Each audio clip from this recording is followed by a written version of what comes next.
Madame la Présidente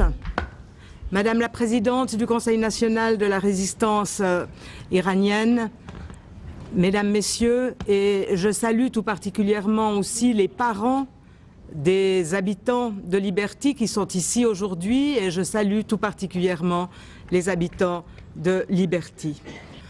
Et quand tout à l'heure, Jean Ziegler parlait d'indifférence de la communauté internationale, je me pose la question de la distance entre indifférence et complicité. Et en fait, aujourd'hui, le silence de la communauté internationale, le silence de l'ONU, le silence des États-Unis sur ces questions-là me semble effectivement tenir lieu de complicité. Je ne veux pas répéter tout ce que nous avons dit ce matin, avec lequel je suis tout à fait d'accord, mais j'aimerais simplement reprendre un point, parce que cette lutte des Moudjahidines est une lutte qui est toujours extrêmement présente, et dans la société iranienne, les Moudjahidines luttent depuis plus de 40 ans pour la liberté en Iran. Et cela me semble aussi très très important de montrer la perspective d'un mouvement qui veut effectivement arracher à l'Iran cette liberté. Et à ce titre-là, à un mois de la commémoration de l'assassinat de Kazem Radjavi, dont j'aimerais souligner le rôle exemplaire de cet ami très cher qui a travaillé lui aussi sans relâche dans cette ville de Genève, ici, dans cette maison, pour dénoncer les violations des droits de l'homme en Iran. Il reste un exemple pour cet Iran libre que nous voulons tous ici.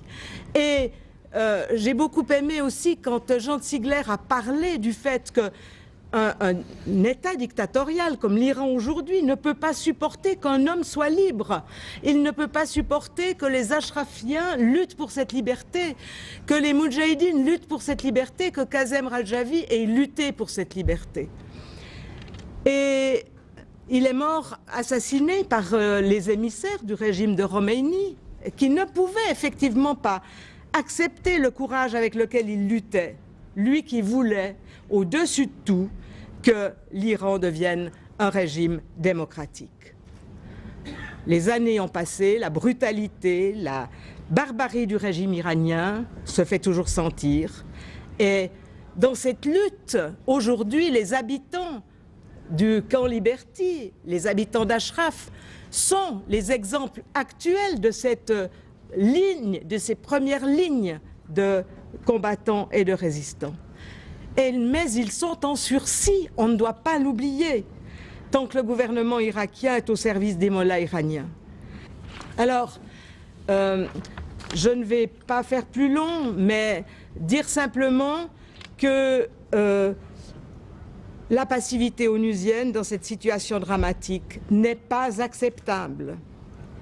Et puis, à quelques jours de ce 24e anniversaire de l'assassinat de Kazem Radjavi, à quelques kilomètres d'ici, et j'aime à rappeler que la première fois qu'il y a eu dans cette maison comment on dit, je me souviens le nom de ces appareils de protection sous lesquels nous passons, ces porches sous lesquels nous passons pour voir si nous n'entrons pas dans la maison des armes ou d'autres choses, eh bien, le premier a été mis en place parce que Kazem Radjavi était en danger, parce qu'il était sous les menaces du gouvernement iranien. Et c'est comme ça, puis ensuite cela est devenu banal que d'avoir ces portiques. Mais assassiné à quelques kilomètres d'ici, il est cet exemple parmi d'autres.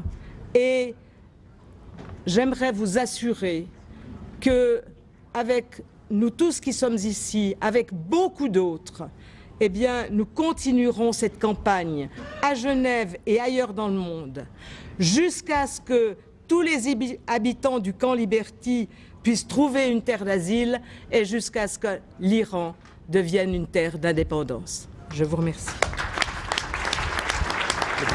Magnifique.